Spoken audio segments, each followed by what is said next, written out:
There must be a point of contact between you and God, me and God, in order to experience his power and supernatural provision. There must be a point of contact. God has provided what his will has decreed, but without a point of contact, you don't experience what the provision is. If you don't turn on the light switch, it's not a power problem. It's not a provision problem. It's a contact problem. In other words, you're not making contact with the provision, so you're not experiencing the benefits of the power. There are many people today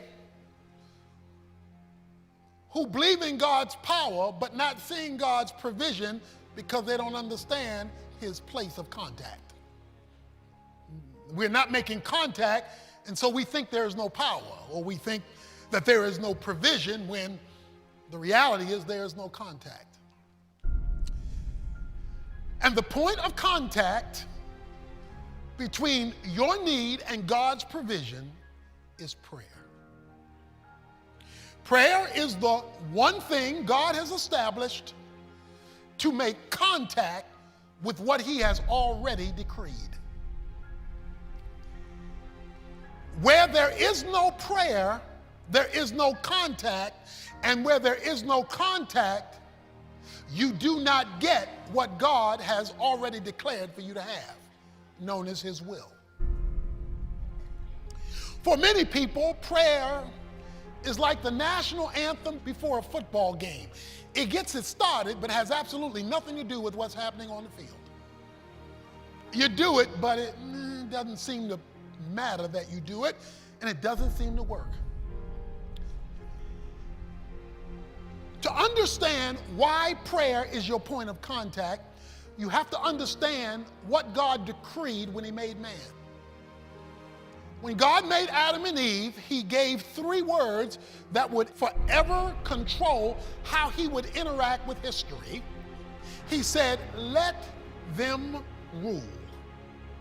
In other words, God says, I'm going to do what I do in the physical, visible realm from my invisible spiritual realm, and I'm going to do it through men. And the way men make contact with me is through prayer. So all through the Bible, you will see the word prayer in some form or fashion when men make contact with God and God then acts. Let me say it another way. Prayer is the mechanism God has decreed that is absolutely necessary for him to release what he intends. Prayer does not make God do what he hadn't planned to do. But what it does is release God to do what he has decreed to do.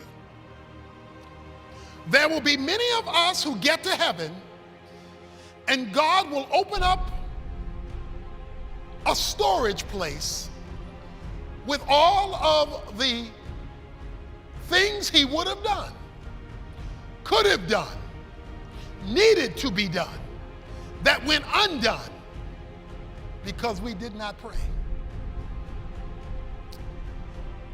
In Isaiah chapter 65, verse 24, you don't have to turn there, but God says, before you call, I will answer. Before you call, I will answer. In other words, the answer has already been made. It's just waiting on the call. God has already decreed his will for you. We'll talk about that more in a moment. He's already decreed what he's going to do. And he's decreed it before you've ever talked to him about it. So it's like somebody putting a deposit in your bank, but telling you, you must withdraw it. It's sitting there, but it could sit there for the rest of your life if there's no withdrawal from it. God has decreed the end from the beginning. He has decreed the totality of your life and all that he plans to do, and it's already been decreed before you call on it. But the assumption is you will call on it. And when you call on it, that's what he has decreed, he then dispenses. If it is within his will. So let's get this straight. Prayer activates the decree and the will of God. It doesn't make it happen, it just grabs it because it has already been decreed to happen. Many of us have direct TV in our home. And if you have direct TV, that means you have a receiver box. That receiver box does not create the programming. The programming has already been established on the multiplicity of channels that are available through direct TV. The receiver doesn't make the programs up. But what it does when you turn it on is grab something you cannot see and put it on the screen so you now can see it. The receiver doesn't create it, but it grabs it when it is turned on so that now you can see a picture of what you already have paid for and that has been provided through the satellite that DirecTV depends on in order to show you something on your screen. Prayer is the mechanism that grabs something out of the invisible realm so you can see it at work in the visible physical realm. So God has decreed for every Christian the sum total of your life, what he will do and what he won't do and when he plans to do it, but it's with a condition. And the condition is prayer.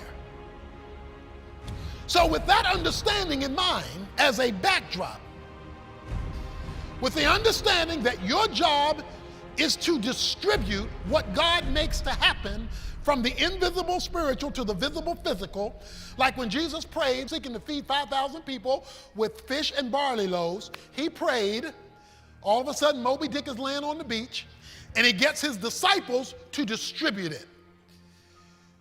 When God answers, you become the distribution point for his supernatural activity. You are the point of contact, and the switch is flipped with prayer.